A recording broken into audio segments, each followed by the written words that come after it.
She was the first one to the bakery every morning and the last to leave. This had been true for 11 years.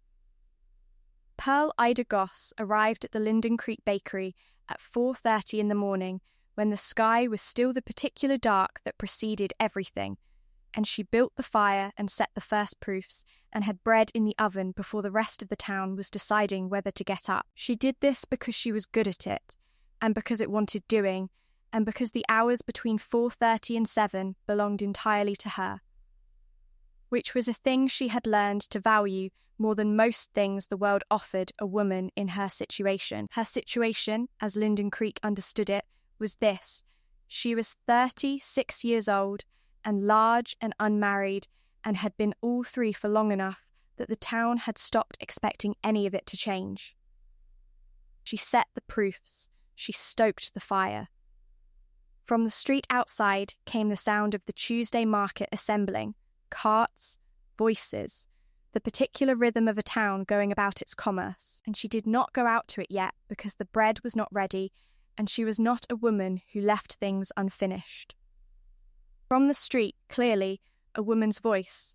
There she is. The bakery's open. That means the big one's in. Laughter. 2 voices. Then more. Pearl did not stop what she was doing. She had not stopped what she was doing in 11 years. She did not intend to start now. If you have ever kept going when every reason to stop was standing right outside the door, stay with me. Please subscribe to this channel and drop the name of your city in the comments below. I want to see how far this story travels tonight. Every name means the world. Now come back to that bakery in Wyoming in the spring of 1887, because someone is about to walk in off that street who has never heard of Pearl Ida Goss and has no idea what he is about to say. Her name was Pearl Ida Goss, and she had been born in Linden Creek and had grown up in Linden Creek and had made the decision to stay in Linden Creek at the age of 25, when the alternative was to leave for somewhere unknown on the basis of nothing but the hope that unknown would be better than known, and she had decided that hope was an insufficient foundation for that magnitude of expenditure. She had been large since she was 12. Before that she had been a child, and children in Linden Creek were given some latitude. After 12, the latitude had narrowed to the precise dimensions that the town had decided were appropriate for a girl who was going to be that size. And Pearl had spent the following 24 years navigating those dimensions with the composure of someone who had decided early that composure was the one thing that was entirely hers, and therefore the one thing she would not allow to be taken. Her parents were gone. Her father had died when she was 19, her mother when she was 23. She had inherited the bakery, her mother's bakery, her grandmother's before that, and she had kept it as it had been kept, which was to say, she had kept it with seriousness and skill and the specific care of a woman who understood that what she did was not simply make bread, but make the thing that fed the town that had spent 24 years pretending she was less than she was. She was aware of the irony. She had always been aware of it. She had never found it useful to be angry about it, and she had never found it possible to stop noticing it, and she had settled into a middle space between those two facts, where she did her work, and received the town's commerce, and gave the town's cruelty about as much of her interior life as she gave the weather, which was acknowledgement and adaptation, and nothing further. The bakery's customers fell into 3 groups. The first group came in the morning, bought their bread, paid their correct money, said the minimum, and left. They were the majority, and they were, in their way, fine. The second group were the ones who came in the way you visit an exhibit, to see her, to confirm the story the town told about her, to have the experience of the big woman in the bakery that they could take back to wherever they were going. She could identify this group within 4 seconds of the door opening, and she managed them with the efficiency of a woman who has been managing them for a decade and has no interest in making the experience longer than it needs to be. The third group was small and was the reason she stayed.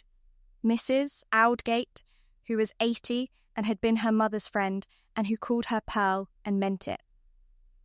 The schoolteacher, Mr. Foss, who bought a loaf every Thursday and sometimes sat in the corner and read for an hour. The ferryman's daughter, Cora, who was 9 and came in on Saturdays to help with the shaping because she had decided she wanted to learn, and Pearl had decided that a child who wanted to learn was worth more than the time it took. The morning the mountain man walked in was a Thursday in April. She knew he was not from Linden Creek before the door fully opened. She knew by the quality of the light that shifted when the door moved, which had to do with the angle and the season, but she also knew by the quality of the silence that preceded him, which was the silence of a man who was not performing his entry into a space and was therefore noticeable to someone practiced at reading the town's performances. He came in and stood at the counter and looked at the bread in the cases and then at her, in that order, which was also not the usual order. "What's good?" he said. "All of it," she said without inflection, because it was true and she had been answering this question for 11 years. He almost smiled.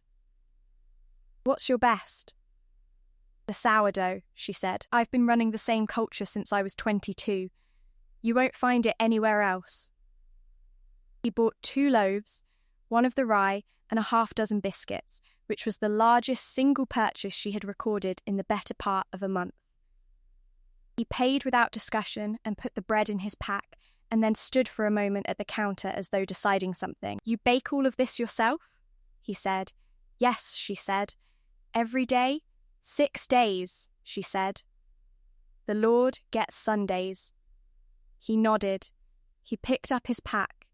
He went out. She watched him go with the neutral attention she gave to customers who were not a problem and were not the third group either, but were simply people, which was a category she kept with care, because underpopulated categories tended to become extinct if you didn't tend them. He came back the next morning. His name was Amos Briggs. She learnt this on the second morning, and over the following 3 mornings she learnt the rest of it in the incremental way of a woman who asks nothing directly and notices everything. He was 43 years old and had been in the Absaroka Mountains for the better part of 6 years, trapping and trading, alone except for the seasons when he came down to resupply. He was in Linden Creek for a week. Supplies, a land matter at the county office, a letter he was expecting. He had no family in the state and no fixed address, and the quality about him that men have when they have been alone long enough to have become fully themselves. Without the social accretion that living among people deposits on a person, whether they want it there or not. He bought bread every morning, and he came back every morning, and Pearl understood that the bread was not entirely the reason. On the 4th morning she said, "You don't have to buy something every time." He looked at her. "I know," he said. "I want to." "Why?" she said, which was the word she had been not asking for 4 days. He considered it with the deliberateness she had noticed in him, a man who did not answer before he had the answer. "Because it's good bread," he said, "and because you make it the way you do everything, which is without making a production of it, and that's not as common as it ought to be." She looked at him across the counter. "What do you mean, everything?" she said. "I've watched you work 4 mornings," he said. "I've watched you manage 3 people who came in here to be unpleasant to you. I've watched you teach the ferryman's daughter to shape a loaf." He paused. "You do all of it the same way, like it's simply what's to be done, and you're the one who does it." She looked at him for a moment. Then she said, "The biscuits are better warm. Give me 10 minutes." On the 5th morning, the morning the thing happened that Linden Creek did not forget, she was at the counter when Mrs. Dolph came in. Mrs.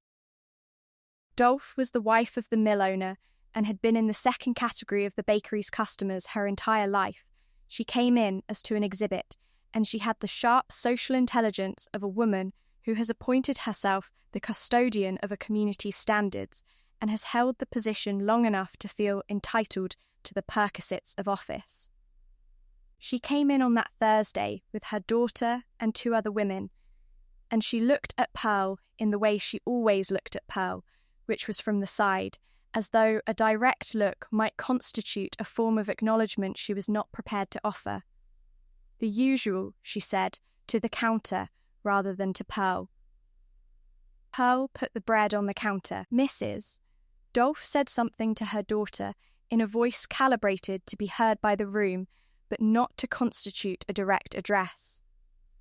The word she used was the word the town had always used, the one that had been following Pearl since she was 12. Pearl put the change on the counter. She did not look at Mrs. Dolph. She had not looked at Mrs. Dolph in 11 years. She had learned that looking was a form of acknowledgement the other woman would use, and she gave her nothing she could use. She became aware of Amos Briggs in the corner. He had been there when she arrived, and she had registered him the way she registered the things that were simply present in a space, without performance. She became aware now that he had gone still. Mrs.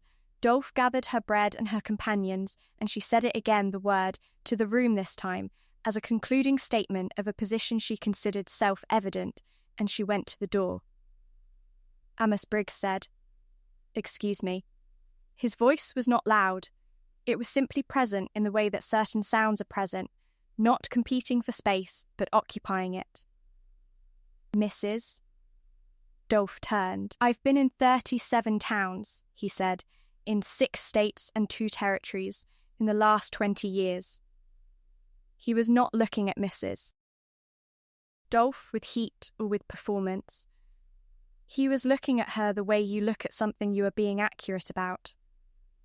I have never once met a woman worth less because of her size. I have met women worth less for other reasons. Unkindness, for instance. He picked up his bread. The woman behind that counter has been feeding this town for 11 years on skills she built herself. She is worth more than every person in this room who has ever used that word about her." He paused. "That includes everyone in this room." The bakery held 12 people. It was Thursday morning, and the Thursday crowd was in. No one said anything. Mrs. Dolph left. Quickly, the door swung shut behind her. The remaining 11 people in the bakery were very still for a moment that lasted longer than a moment. Then, without apparent coordination, 3 of them found something to look at that was not Pearl. 2 others looked at her directly, with the complicated expressions of people who had been present for something and were revising their position on what they had been present for all this time. Mrs. Foss, in his corner, turned a page. Cora, the ferryman's daughter, who had been shaping rolls at the side table where Pearl had put her to work 20 minutes ago, looked at Amos Briggs with the uncomplicated admiration of a 9-year-old who has just watched something she considers correct occur. Pearl looked at Amos Briggs. She did not cry. She had not cried in a bakery in 11 years, and she was not going to start. She looked at him with the direct, patient expression that was her face's resting expression when she was not managing anything, and she took a breath and she said, "The biscuits are out of the oven in 5 minutes." He sat down. She had not known what to do with what he said. That was the truth of the following 3 days, and she told it to herself honestly, because she was a woman who told herself the truth. She had been hearing the opposite of what he said for 24 years. Not occasionally, consistently, as background, the way the creek was background, the way the weather was background. Always there, never not there. A thing can be background for long enough that you begin to believe it is the natural condition of the air and not a thing that has been put there. She had known, in the part of her that had always known, that the town was wrong about her. But knowing and hearing are different functions, and she had been hearing wrong for so long that the correct thing, stated plainly in her own bakery on a Thursday morning, had landed somewhere she was not sure she had kept access to. She baked, she proofed the dough, and she scored the loaves, and she pulled them from the oven at the right moment, which she knew by smell and by colour and by the sound a loaf made when she tapped its base. She had been doing this since she was 19, and she had never once needed to think about whether she was good at it, because the evidence was available every morning at the counter. Amos Briggs came in on the 6th morning and bought bread, and on the 7th morning and bought bread, and on the evening of the 7th day, which was a Wednesday, he came in as she was closing and asked if he could speak to her, not as a customer but plainly. She wiped her hands on her apron, and she said yes. He had a land matter resolved and a letter received, and his resupply complete, and he would be leaving Friday. He said this first because he was a man who understood that certain information needed to come before other information to be fair, and he was constitutionally fair. "I know," she said.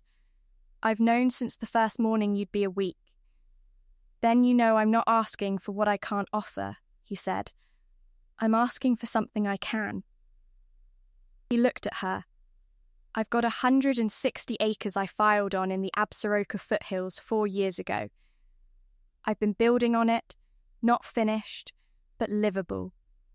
I come down twice a year. I'll keep coming down." He paused. "I'm not a town man. I can't offer you Linden Creek with different opinions. I can offer you the land and a house that needs a woman who knows how to make a place worth living in, and a man who will come back to it." Another pause. "And I can offer you this. I will never once, in the time I have left, use that word about you or let it be used in my hearing." She looked at him in the low evening light of the bakery that had been her whole world for 11 years, the cases empty and the flour settled on the board and the sourdough culture in its crock on the high shelf, where it had been since she was 22, reliable as anything she had ever known. She thought about the offer. She thought about it honestly, the way she thought about everything, without performance and without the hope she had decided at 25 was an insufficient foundation. She thought about 160 acres in the Absaroka foothills and a house that needed a woman who knew how to make a place worth living in. She thought about the word he had used instead of the other word. "Worth, I'll need to make arrangements for the bakery," she said. "Cora's father has been asking about it. She's old enough to learn properly, and he's been looking for a trade for her." She set her hands flat on the counter the way she did when she was decided. "Give me until Friday afternoon." He gave her until Friday afternoon. She spent Thursday making the arrangements and baking the last batch, which she made the same as every batch because there was no reason to do it differently. She gave the sourdough culture to Cora, not a copy of it, the culture itself, the one that had been going since she was 22. Because Cora was going to need it, and Pearl was going to start a new one, and it would be the same, and it would be different, and that was the right way for a thing to continue. Cora held the crock with both hands and looked at Pearl. "Will you come back?" she said. "I'll come back," Pearl said. "Twice a year." She looked at the girl. "Keep the scores straight and watch the bottom crust. If it's going too fast, move the rack up one." Cora nodded with the seriousness of a child receiving a responsibility she intends to discharge completely.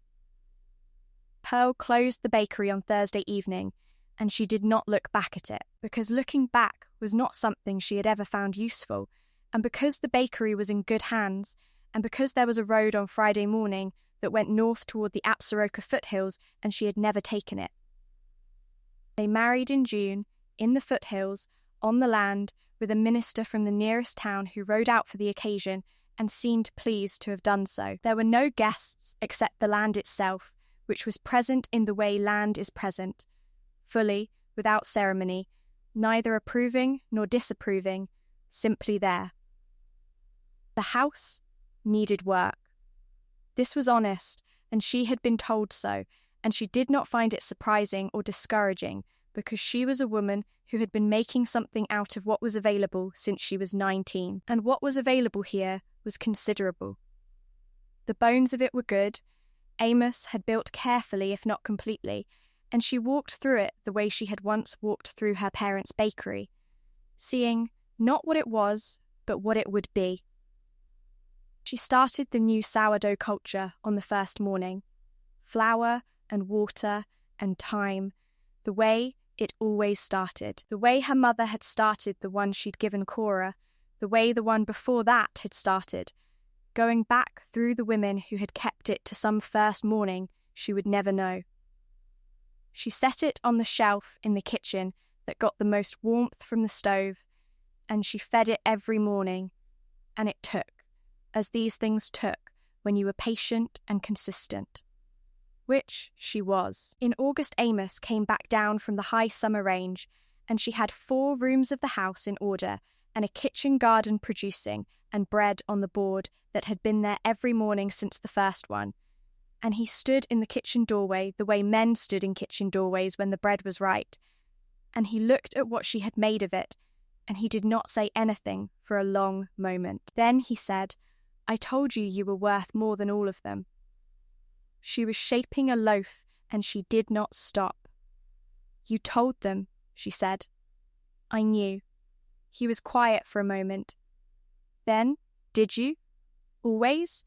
She thought about it. She owed him the true answer. "I knew it the way you know a thing in the part of yourself that doesn't have words for it yet," she said. "I knew it down where the knowing lives before it becomes a thing you can say." She turned the loaf and scored it. "You gave it words. In my own bakery, on a Thursday morning, in front of 11 people." She set the loaf in the pan. I'd been waiting 24 years for someone to say it out loud. I hadn't known I was waiting. He came the rest of the way into the kitchen. "I'm sorry it took that long," he said. "It took as long as it took," she said. "You came when you came. That's enough." He sat down at the table she had made the centre of the kitchen, which was what kitchens needed, a table that was the centre, and she put the loaves in the oven, and the smell of them moved through the house and out into the summer air above the Absaroka foothills, and the land outside was large and unhurried and entirely indifferent to the opinions of Linden Creek, Wyoming, which was one of its best qualities. She was not the bakery's big woman anymore. She was not Linden Creek's outcast. She was not the story the town had been telling about her since she was 12, and she never had been. That story had belonged to the town, and she had left it with them when she walked out the door on Thursday evening, and it was theirs to carry or put down as they saw fit. She was Pearl Ida Briggs in a kitchen in the Absaroka foothills, with bread in the oven and a culture on the shelf, and a man at her table who had said the thing out loud that she had always known in the wordless place, and the day was going well, and there would be another one tomorrow. That was everything. That had always been everything.